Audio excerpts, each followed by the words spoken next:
Hello बच्चों।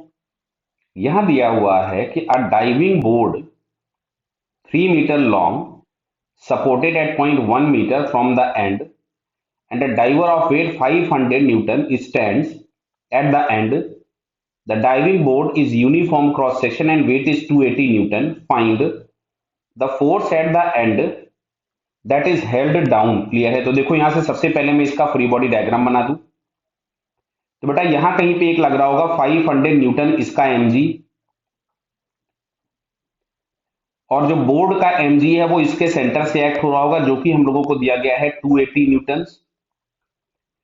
इस वाले सपोर्ट पॉइंट से एक नॉर्मल लग रहा होगा नीचे की तरफ में। क्लियर है? ये जो आपके पास ये एंड पॉइंट जो है, और इस सपोर्ट से एक नॉर्मल लग रहा होगा जिस ऊपर की तरफ में, कुछ भी हमने इसको n1 लिख दिया। क्लियर बेटा? अब देखो ध्यान से, बहुत ध्यान से समझना बात को।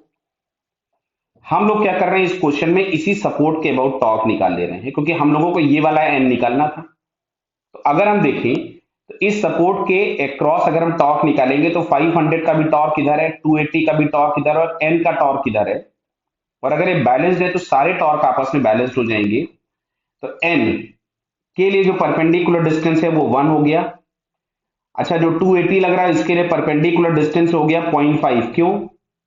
क्योंकि ये जो सेंटर ऑफ मास से एक्ट होगा, और सेंटर ऑफ मास होगा लेंथ का हाफ, और ये दिया था 1 मीटर, तो ये एक एंड से 1.5 होगा, तो इस सपोर्ट वाले पॉइंट से बचा 0.5 मीटर प्लस